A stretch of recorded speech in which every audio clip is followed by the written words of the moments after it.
Hi, Dirty Kanza people. Welcome to Emporia, and good luck in the Dirty Kanza next week. Bye. Bobby, you know how they say camera adds 10 pounds? Yeah. Of muscle. Where? I don't see it. I don't see it. Welcome to the DK special episode. I am Bobby Thompson, the Casual Cyclist, and that's LeLan Danes from the Dirty Kanza kind of place, who's promoting the event. So, welcome. We're gonna talk about Dirty Kanza. We are gonna talk Dirty Kanza. Lots to talk about, right? When does you've been Dirty Kanzian for a year, but when it really starts going next week, when does it really take off? Well, activities actually begin as early as Tuesday. Tuesday? Well, we have a DK night at the lanes, at Flint Hills Lanes here in Emporia, and it is free to participants and to the public. So I would encourage you to go get your bowling on. I didn't even realize that. And then from that point on, obviously there'll be activities going all week long. And for the full schedule, I would encourage everyone to download the eTown app. The schedule as well as local store specials are going to be listed on that. When do you expect riders to start rolling in town? We'll really start to see them on Thursday, but yeah, people start coming in as early as this weekend. Some people make a week vacation out of it, but we'll really see the majority of them coming around Wednesday, Thursday. Cool. Folks, I wanted to say that I've been to, more than a handful now of Gravel Century races throughout the past 2 years, and the thing that makes it really unique is the fact that people come to town a couple days early, and you can just look up and down Main Street in Emporia and you'll start seeing out-of-state tags. You'll start going to the coffee shops. You'll go in the local pubs. You start seeing people out of town. I remember a couple of years ago, it was a Thursday, and I was sitting down having a beer with a couple of guys from Australia.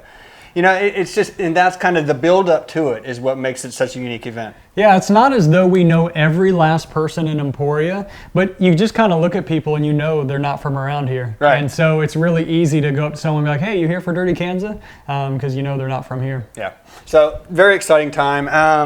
I think Thursday is really, though, when you start, Thursday evening is after late afternoon is really when you start feeling the feel of all the riders coming to town. Yeah.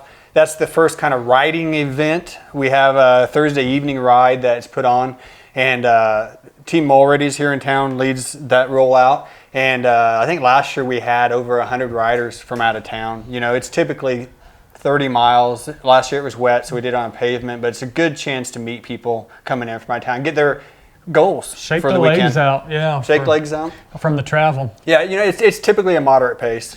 And if it tends to be a little bit too much, there's so many cutoff routes back to town. More than happy to help you out with that.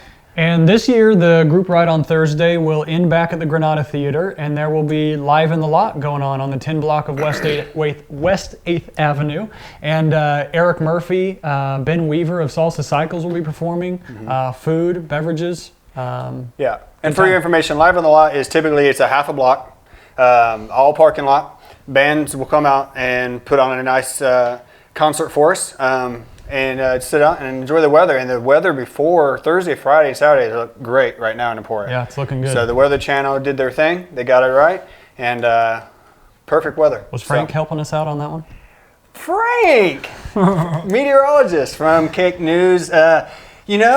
I really feel like all the blame can go to Frank if he's going to be here. No. He doesn't get blame. No. You get the blame. Frank gets the praise.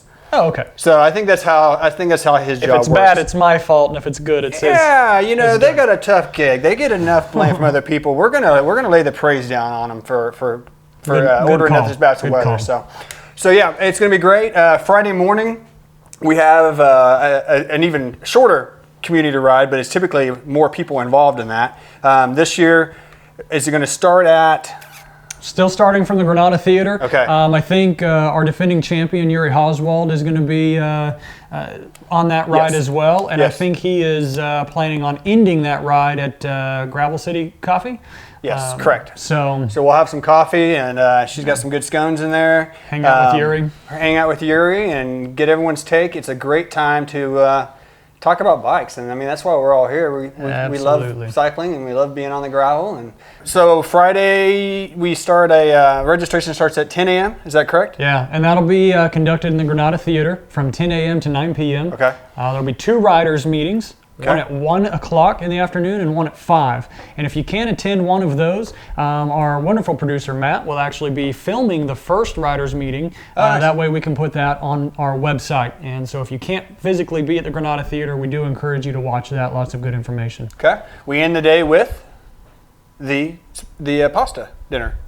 If you choose to participate. Yeah, it's right across from the Emporia's Farmers Market, right across from the Granada Theater, and that actually starts at 4 o'clock. And they're serving a limited number of meals. They told me around 300, give or take. And so it's first come, first serve at the door. So I would definitely encourage you. It's all locally raised produce, from the beef to the vegetables to everything. So it's an amazing meal. Highly encourage folks to take part in that. Surrounding all this going on throughout the whole day is you have vendors in town. You have sponsors in town. You have tents set up. The Expo will be going on the 10 block of West 8th Avenue, right there in front of Dirty Kanza headquarters. And there's going to be lots of great swag. There's even a salsa bike being raffled off. And so definitely walk around the Expo, check out what's going on, meet with our wonderful sponsors. They have amazing products that will make your life easier and probably a fair amount of free swag. Awesome. Tell Yuri at the GOO desk that the Casual Cyclist sent you. It won't mean a thing, but it'll be really funny when he's heard it for the 100th time. So make sure you say that. That evening, we all go back to our respective homes. We all get ready to race, and it's going to be a blast on Saturday. You know, one thing I will say that, again, the uniqueness of this race, when you're downtown on Friday and Saturday, it's not just other riders that are down there with you. The community really gets out and supports this entire event. Even at Madison, you're going to see townsfolk. They're going to be, you know, giving you high fives. They're going to be saying good luck, and you know, make sure and give them a big old high five back. So they're super excited about this event every year. So, hey, so last episode we had a caption contest for some wonderful sponsor giving away gifts here. And want to thank all who participated. But the winner of that is going to be Gary Owens, who came back with, actually I want to say first, thank you Gary. Gary's the gentleman in this picture right here who was having a tough climb like everybody else was that day, except for that one guy who's smiling there. So Gary's response was, happy, happy, joy, joy. I don't think you're happy enough. That's right. I'll teach you to be happy. I'll teach your grandmother to suck eggs. Now, boys and girls, let's try it again. I like that. Thanks, Gary, for playing along and being such a good sport. Absolutely. So we've got not only a GOO water bottle, but there's some hydration samples in there, some powders and tablets, and of course, butter makes it better, some chamois butter. Gary, we'll get it out to you. We hope to see you at the DK. If not, we'll see you at the next race. So Bobby, everyone wants to know what the course is, but guess what? You got to wait till Monday for that. Yeah. But what we have told everyone, what I can tell you again today, is what the 2 checkpoint towns are. And first off, everyone, both the 200 and the 100 mile riders, will be heading to Madison for their first stop. The Half Pint 100, their one and only checkpoint. From Madison, the 200 mile riders will head down to Eureka, and then from Eureka back up to Madison. And it's going to be fantastic. Both towns are pulling out all the stops to welcome all the riders and make this a great experience for the SAG crews that'll be hanging out in these towns all day. Eureka has even revived their Eureka days to coincide with Dirty Kanza, so there'll be tons to do down there. For all you support crew folks that will be hanging out in these towns, I recommend you go to dirtykanza200.com to view our support crew guidebook. Lots of good information in there. And Bobby, from a rider's perspective, you were able to kind of explain to us a little bit about how you set up for a checkpoint. Is that right? Yeah, Matt actually, our producer Matt, put me behind a camera and let me talk by myself for a little while. And so I rambled, and hope you enjoy it. Hi, so next weekend is the Dirty Kanza. One thing I wanted to talk to you about was what you may need at your checkpoints for the DK 200. This can be applied to the DK 100, but what I'm going to talk about involves 3 different checkpoints and the halfway being 100 miles. So one thing that my wife, who is my SAG person, she's really wants to make sure that everything is organized. So what we have is, for each checkpoint, we'll have a bag for that checkpoint, and we'll have instructions in that bag of what she should be asking me about. As you get further in the race, sometimes your mind gets clouded and you're not able to think about what you should be checking. So before the race starts, I usually have a list of questions that she'll ask me from paper during the race so that we can check those off and make sure that everything gets added. So within the bag, I try to go with the philosophy of about 240 calories per hour. So I do the quick math, and however many hours I think I'm going to be riding each 50 miles, I make sure that each bag has that quantity of calories a little bit over the top and also has options. As you go through the day, the best laid plan, sometimes your stomach doesn't agree and you'll need to switch out some different types of foods. So be sure and have several different options in your bag that you have tried. By the time, for instance, for an example, by the time I get to the last checkpoint, I want something sweet. So I know at some point I'm going to need the taste buds to be revitalized, so I have a nice little Starburst in there. So at the halfway checkpoint, which is Eureka this year, we'll have extra meal bars, which has extra calories in it.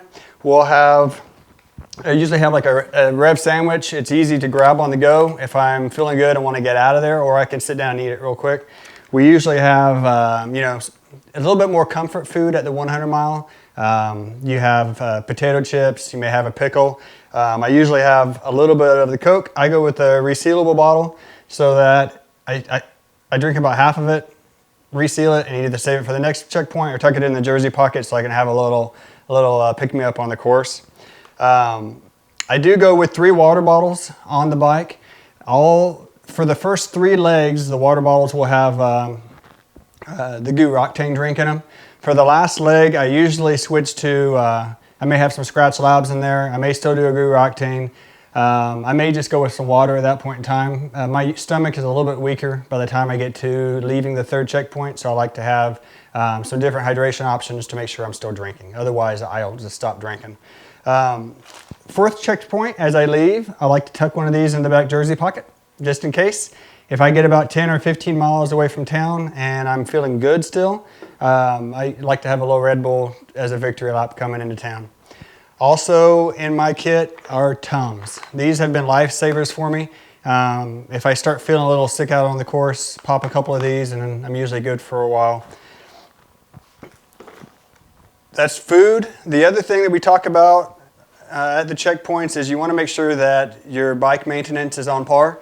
So you're always going to want spare tubes. I usually try to carry 4 or 5 spare tubes, 2 on the bike, and the rest of them will be in a separate maintenance kit box. Also CO2 cartridges. One thing I started carrying after last year with the mud is I do carry a spare chain. Just in case I can get to the checkpoint on what I got. I've had to, maybe the derailleur broke and I couldn't get it fixed while I was out on the course. So I had to cut the chain to make the single speed work, get to the checkpoint, able to fix the derailleur.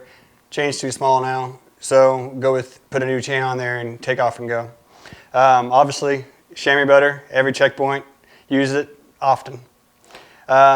Extra light, just in case the primary light goes out, I will have an extra light tossed in my kit. For cleaning out the mud between on the cassette, we always have some pipe cleaners in case we had a rougher day. Always lube your chain. Always clean your chain and lube your chain. It's my SAG person's job to be the one that actually wipes down the chain with sometimes some degreaser and then make sure that we get it relubed before we head back out. I have ridden off having forgotten it before and it was 100% my fault. So my wife has taken this onto her shoulders to make sure that it doesn't happen again because she had to listen to me complain all day about it. So in case you hit some rocks out there and your tires have sealed, you've been able to keep going, you're going tubeless. You want to make sure that you have an adequate amount of sealant in your tires, so you might want to be able to add some more on the go when you hit a checkpoint. Floor pump. Your arms are going to get tired. You don't want to waste a CO2 cartridge at the checkpoint, so make sure you have a floor pump there with you. You got to remember, you're doing 200 miles.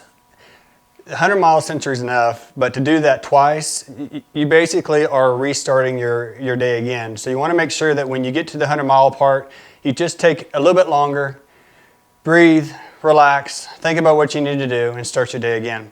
Last thing I'll talk about, because some of us are a little bit slower, and we do tend to come in later at night, midnight, 1 o'clock, sometimes 2 o'clock, temperatures can dip down to the 50s, and that feels awful dang cold when you've been wet out or muddy all day long. So make sure that in one of your boxes for the 3rd checkpoint, you're packing some arm warmers, maybe a light jacket, a wind jacket would be optimal.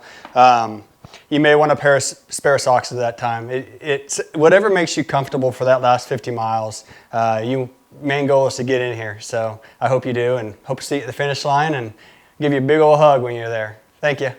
One thing that I did fail to mention in that segment is whatever you take onto the course with you, please make sure that you take it back to the checkpoint with you. You have a lot of pockets, you have a lot of bags.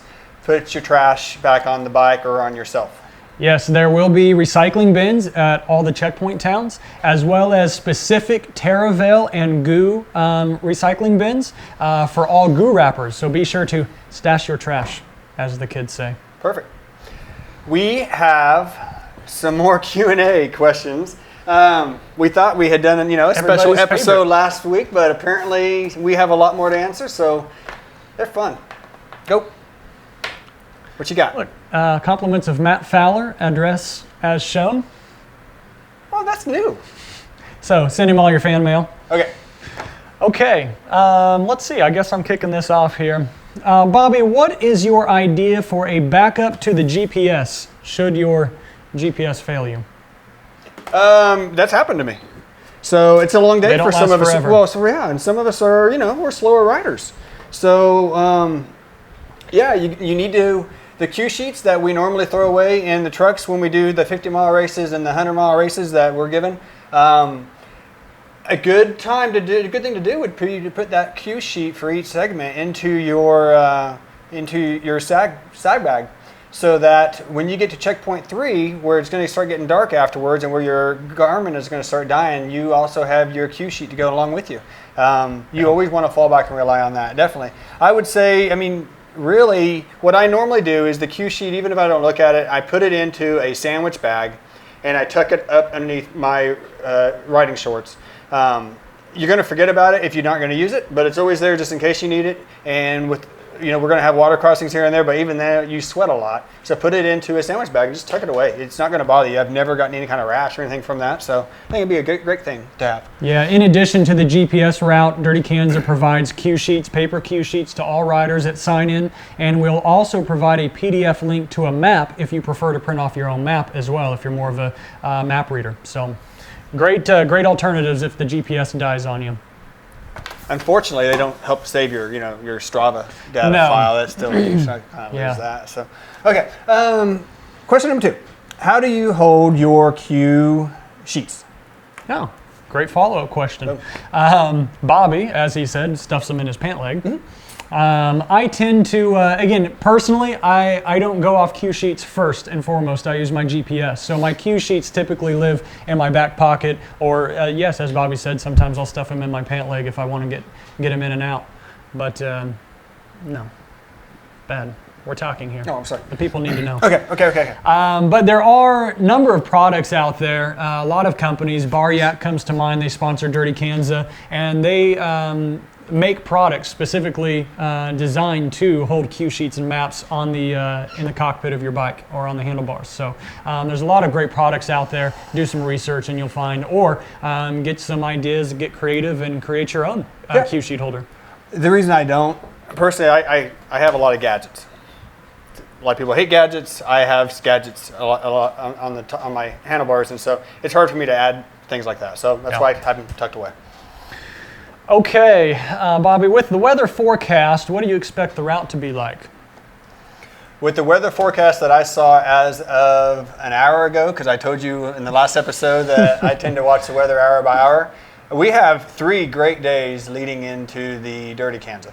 So with the rain that we've been getting short, hard rains that are maybe an hour in length, and then we have nice, windy, sunny afternoons after that. So I expect the course to be hard like concrete and fast and not a lot of dust, maybe a little humid and maybe a little warm. So I think for this DK, I think hydration will be a big part of it. Yeah. Really, all I would say is stop worrying about the weather until next Friday. This is Kansas. It's going to change every hour from here till then. But I would say be prepared. Be ready to have fun no matter what. Revisit episode 1 for how to tackle mud, just in case those are the conditions. But look, the reality is the weather changes around here frequently. So just be prepared for all circumstances and come with a positive attitude. You're on your bike. It's just be in the mindset that you're going to be on your bike all day long and have fun with it. Yeah. I get to read. You're up. Is there a benefit to wearing a cycling jersey versus regular clothing like a tank top? Yeah, there's a number of benefits. Of course, a cycling jersey is designed with 3 pockets on the back for extra storage. That certainly comes in handy. They're also usually made out of a sweat wicking material, which moves the moisture from your body and keeps you drier, prevents chafing, that sort of thing. It's also going to keep you a lot cooler. Yeah, just for those reasons alone, I would not recommend cotton anything. No, I can't imagine. Cotton gets so heavy and it just starts draping on you. That'd be horribly uncomfortable, especially if it is a humid day. The chafing would be the biggest thing. Yeah. I really could see you chafing with wearing like a cotton tank top and it just starts hanging down on you. Not to mention the sunburn, and no matter how much sunscreen you put on out there in the Flint Hills, you're going to sweat it off. And there's no shade. Yeah. And there's no shelter. Well, and there's no trees to go hide under So, I mean, you're just out there to nature. So, definitely invest in a cycling jersey of some kind. Absolutely. Bobby, with regards to hydration, should you be peeing throughout the race? Should you have to go during the race? I'm going to let you handle the technical aspect of it because you're the trainer, Guru, but I will say that, yes, over a course of 16, 18, 20 hours, at some point in time, if you're not going to the bathroom, then you have not been drinking enough. I will say that even if I go through 3 bottles of water per leg, it's, maybe once per leg. But yeah, it's not as big of a deal as you think because you are sweating a lot out through your system. Yeah, I mean, I can already hear the hate mail coming in, but for you coffee drinkers, I mean, stay away from the diuretics. That's going to have to make you go a lot more frequently right off the bat. You want to try to avoid that. But from a general standpoint, you would be extremely hard-pressed to overhydrate in an event like the Dirty Kanza, particularly if it is going to be hot and humid. So even if you are having to go to the bathroom a lot, that does not necessarily mean that you need to reduce your fluid intakes. No. Perhaps it's just you need to rethink maybe what fluids you are drinking, but gotta hydrate. Absolutely. And when nature does call, make sure you try to find the most appropriate place to do so. Okay. Are you up? My turn. Do you have to have a beard to be a gravel cyclist? Seriously? Yeah. I mean, define beard, right? Fair enough. Here's the thing. I can grow a beard. It's just real patchy. That is 2 years worth of work right there. This, I forgot to shave this morning. Yeah. We'll see who the real cyclist is. But I mean, it's the trendy thing to do right now, especially during the winter months. You do you. Hair on your face, hair on your head. It doesn't matter. You just go ride gravel. You don't have any hair on your head either. Well, that's what I'm saying. Doesn't make you a gravel cyclist. Okay. Now accepting applications. That's all the questions we got for you today. Boom. Now, be sure to follow Gravel Guru on Facebook and Twitter for event coverage all weekend long, as well as Dirty Kanza social media outlets. Huge thank you to Nora and Reagan for the best intro to date. I love those kids. They're pretty wonderful. So be tuning in. Make sure to follow us, like the Facebook page, and we can't wait to see you all in Emporia.